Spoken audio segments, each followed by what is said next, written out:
Folks, I'm really excited today to have on my podcast a former sparring partner, former member of my gym from when I was an amateur fighter, and he's now a professional fighter up in Connecticut. Jimmy Williams, welcome to the podcast. Thank you for having me, man. You just brought back a lot of memories, Plainfield memories, man. And I just was like, wow, this show you how far you come in life, and it's truly a blessing. It's pretty amazing because for anyone listening, Jimmy and I hadn't spoken in probably like 9 years, right? Yes. Yeah, exactly, so we hadn't man. spoken. And Jimmy's been a pro fighter for a few years now, and I happened to just see the undercard list of the Manny Pacquiao-Keith Thurman fight. And I saw Jimmy Williams on it, and I look it up because I know there may be other Jimmy Williams, but not in the boxing game. And I look it up, and I say, oh, man, that's Jimmy from my gym. And then, thankfully, I didn't have your number or anything still, and I went to Instagram, and I found Jimmy Quiet Storm Williams. I said, well, that's got to be his account. And I messaged you, and thankfully you responded. So it's been good catching up a little, but we've only just been messaging a bit, right? Yes, and like you said, we've been distant for 9 years since I moved out of Plainfield, and a lot of things have changed in my life. So I was glad to reach out. You reached out to me, an old friend of mine's old sparring partner, just at the time, and put in my life where I wanted to go pro, and I knew, like, okay, I got to get out of New Jersey. I moved to Connecticut, and see how things fell right in line for me as a professional fighter. And I'm just glad that I can reunite with old friends like yourself, and we can sit back and enjoy these moments in our life. I know, man, and we're pretty young to be having old folks looking back moments, but. When right. but when you're in the fight game, things move so fast, and I definitely want us to talk about Plainfield because. So you mentioned Plainfield. Anyone who doesn't know, Plainfield, New Jersey has a legendary boxing tradition. So tons of fighters have come out of there. A lot of amateur champions, a lot of professional trainers. You can look up just the boxing's. Or the city's history in boxing, and there's plenty of stuff online.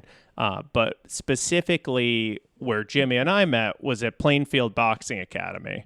And I think Plainfield Boxing Academy may still be around. It's just not under the same location of Gentleman's Quarters Barbershop, where we used to have it on Park and 7th.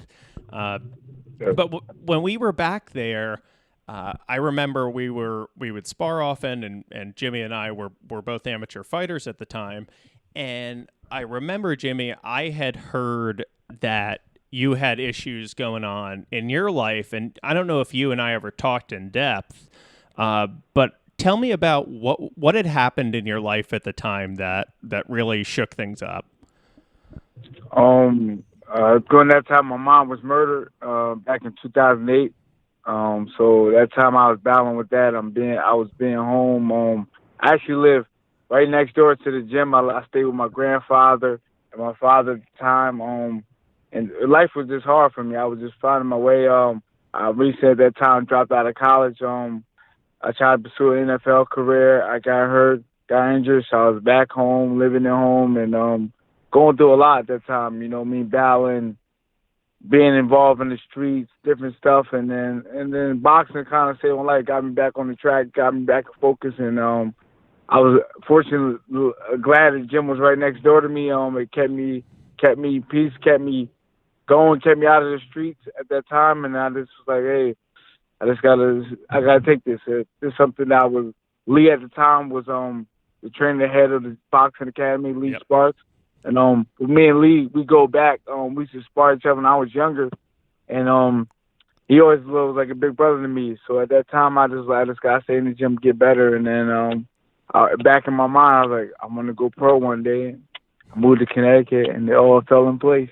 It's amazing, and you talked about being in the streets, and not everyone who's listening to this is going to understand exactly what you mean, but basically we're talking about getting into trouble. So, and in Plainfield, which is one of my favorite places, I always felt so welcome. And I was a white guy coming from a nicer town, or at least a wealthier town. I shouldn't say nicer.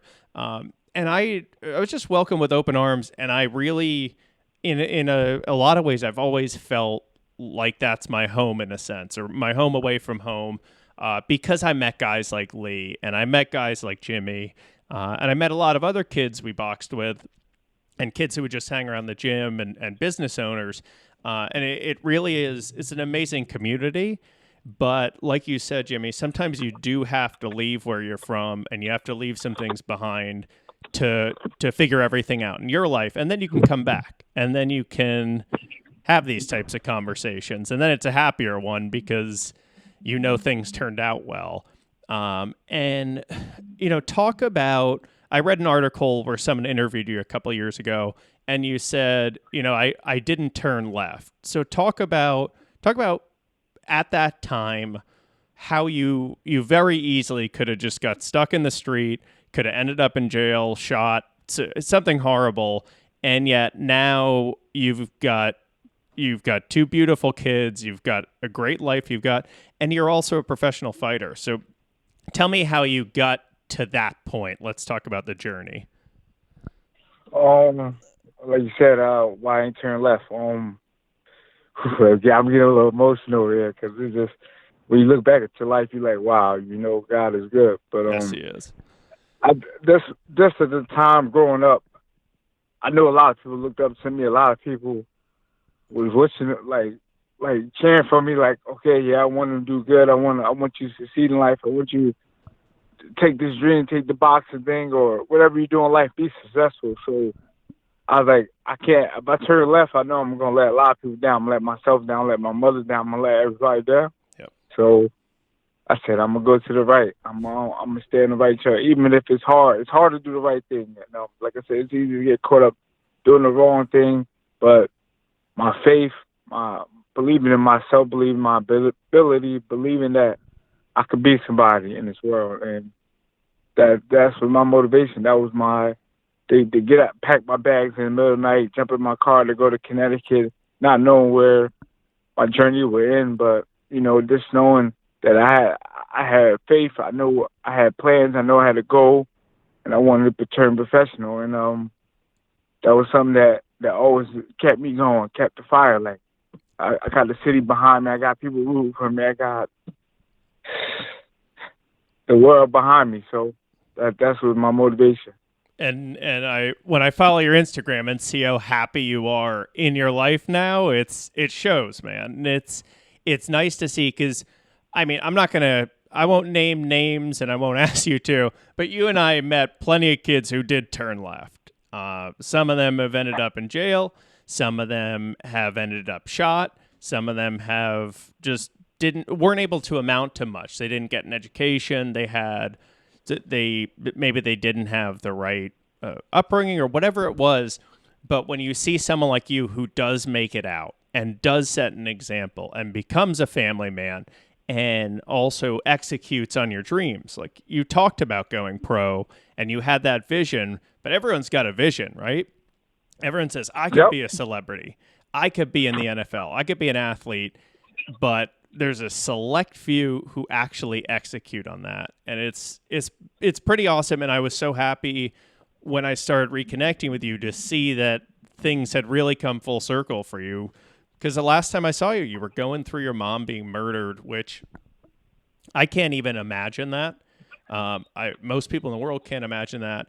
And the fact that you kept her memory instead of trying to push it away, and you still make her proud, and I'm sure you do. It's anyone who hears this should be inspired by that, and I really hope they are. And I know family is important for you, so tell me, because family life is better now, family life is good now for you. So talk a little bit about that before we get into your upcoming fight. I'm married to Christina Williams. Great mother of we got two twin boys. Austin James Williams and Logan James Williams, and they're probably they are the best thing that ever happened to me for many reasons. They keep me working hard. They keep me on my toes. They keep me being the best person I can be. So life is good with them. It's not easy. Like I said, as far as expensive, everything. Having two boys is a lot. But like I said, it pushed me to be the best person I can be, the best boxer I can be, the best fighter I can be. In my career, I'm at this point where I'm trying to get everything back on track. A lot of things have changed in my life. I feel like I'm not the same fighter that I first came in the game. I got a lot on my plate now. I got to adjust my schedule life, my training life. But at the same time, I'm truly blessed, and I won't change it for the world because I know what I've been through, losing my parents, losing my mother, being murdered, to now being married, come home to two beautiful boys, beautiful wife, and God is good, because if I didn't chase this path of becoming a professional boxer, I don't think none of this would be happening. I won't be blessed with a beautiful family. Yep. And you are blessed with that. And anyone who follows you on Instagram, it's not just Jimmy's boxing stuff. It's clear to me that what matters most to you is your family. Boxing's Absolutely great. Well, you and I both love the sport. You took it further than I ever did. But at the end of the day, boxing isn't forever, but family is, and that's what it all comes down to. And that's why you fight, right? It's yes, that's what you're fighting for. Absolutely. And like you said, it don't last forever. I work in the school system. I'm an outreach worker. I deal with kids every day, high school kids, and just try to steer them on the right path. Just tell them about my life experience, things I've been through, the things I'm going through now, and just tell them, look at me. I'm chasing my dream every day. I'm fighting, but I'm in the school to motivate you to say, hey, I can do it. You can do it. There's no excuses. We all go through things in life, and it's what you do with that energy. You can turn it positive or you can make it negative, but 9 out of 10 times if you make it negative, you're not gonna make an impact in this world. And I feel like everybody got something to contribute to this world, no matter what it is or what you're into. As long as it's positive, you can make an impact. Yep, and it's really about the effort, and it's not easy once you start living your life right. But once you get into it, you don't want to change. You're happy in your life. You look back and you say, man, I can't believe I witnessed all that or I did all that. And I'm so glad and I'm so grateful for what I have now. And I see that in you, which is awesome to see. And so you started to mention it before. What's it like juggling everything you have with your job and your family? And I know you're running for office over in West Haven. What's it like balancing not only training but maintaining your weight and doing all that? Tell us about your daily regimen when you're prepping for a fight. Prep for the fight. So I get up. I start my day 6:30. I'm up. I gotta be at work at 7. So I'm working from 7 to 1:45. I get out. I go do my strength and conditioning at 2:30. I'm done about an hour. 3:30, almost 4 o'clock. I go to the the time I'm running for city council, so I go to the meetings we have for say they're about 45 minutes. Gather our ideas, then I'm off to the boxing gym. I'm there till about 7, almost sometimes 8:30, 9 o'clock, sometimes depending on if I'm training for a fight. Yep. In this case, I'm training for a fight, so I won't get out of the gym till about 8 o'clock. I come home, shower, eat, help my wife put my boys to sleep, feed them their dinner, or at that time they be taking their bath, help her, and then I start off to do it every day. I don't turn the TV on Monday through Friday. The TV don't come on.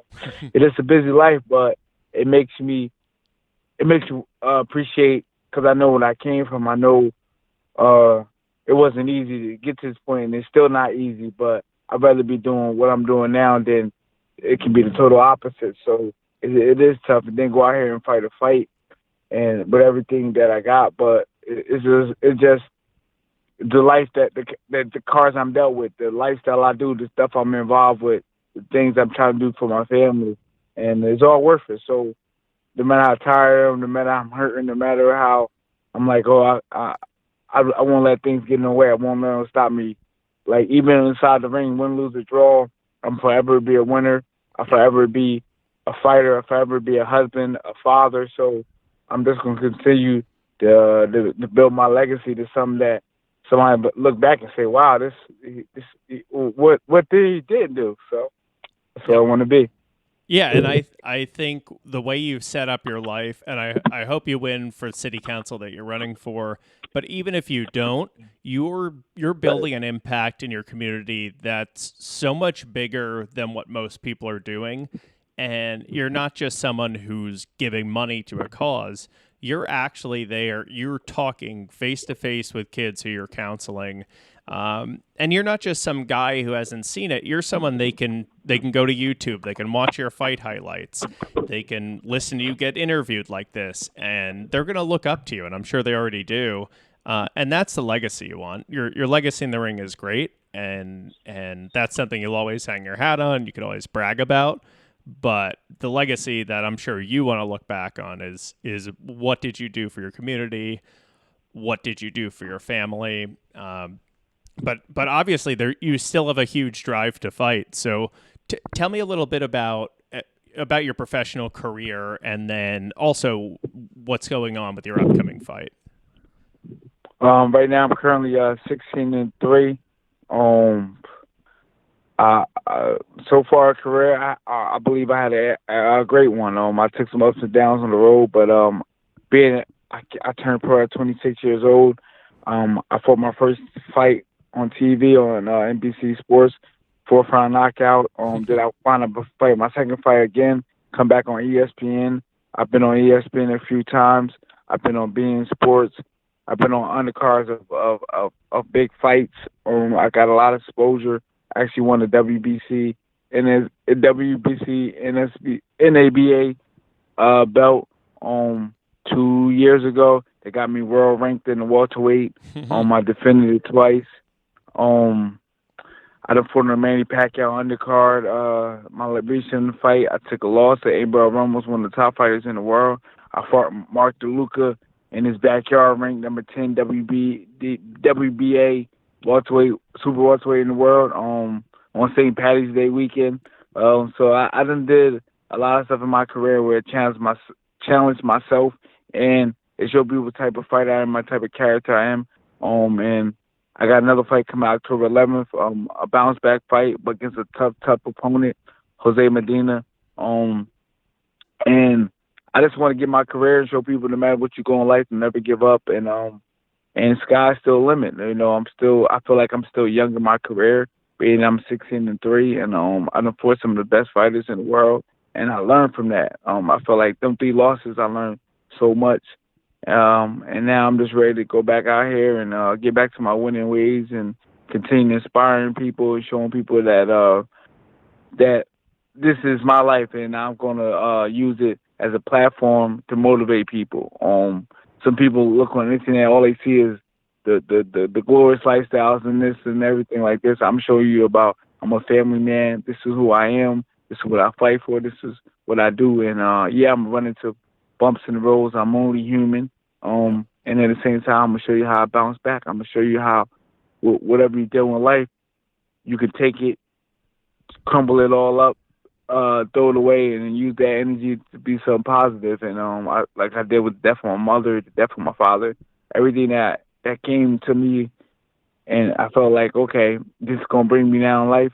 I flipped it around and made it my strength, and that's what I'm gonna show people on October 11th that wouldn't kill me, then make me stronger, and I'm ready to go become a world champion in the world.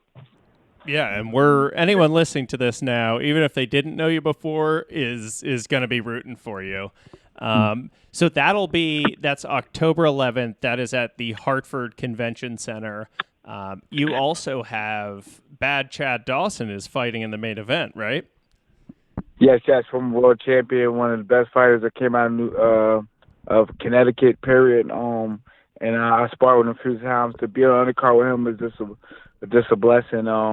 He's trying to go for his third become a world champion, and it just inspired. Just like I said, I ain't been on no bad card yet in my boxing career. I'm unfortunately been blessed to fight on great shows and with great crowds and great exposure. So this gonna be a great night of boxing. Yeah, and I hope anyone who is in the Connecticut area or even Massachusetts, Southern Massachusetts, you could make it out to the fight. Go root Jimmy on. You can look him up. Jimmy, what's your Instagram? Is it at Jimmy QS Williams? Yes, up. Jimmy S. QS Williams. Yep. Great. And the QS, guys, is Quiet Storm. As you can see, Jimmy's a humble guy. He's a nice guy, but I've been in the ring with him, so I know he's not too polite when it comes time to fight, and that's definitely how it should be. You handle yourself well outside, and you take it all out inside of the ring. So, Jimmy, I'm really glad we could catch up like this, and also do it in a public setting where I'm sure people are going to be inspired by your story and maybe be able to overcome things in their lives. So, if there's anything you want to close out with, by all means, go for it now.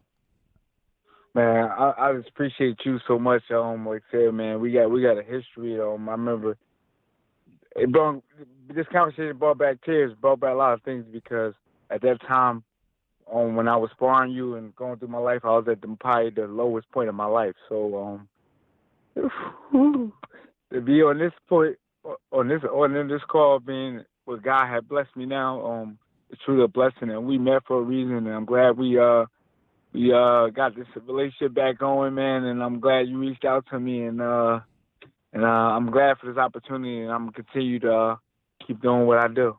Yeah, Jimmy, this has been awesome. I agree, it's pretty emotional. Anyone who's been through anything in boxing, amateurs or pros, when you're in the same gym with someone, they're like a brother to you.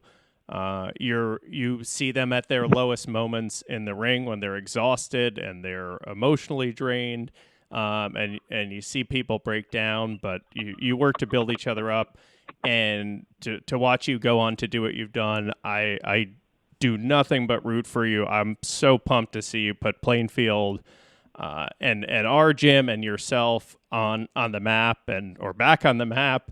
It really is amazing, and thank you so much for being on, Jimmy. Thank you, bro, and I appreciate it. Talk to you soon.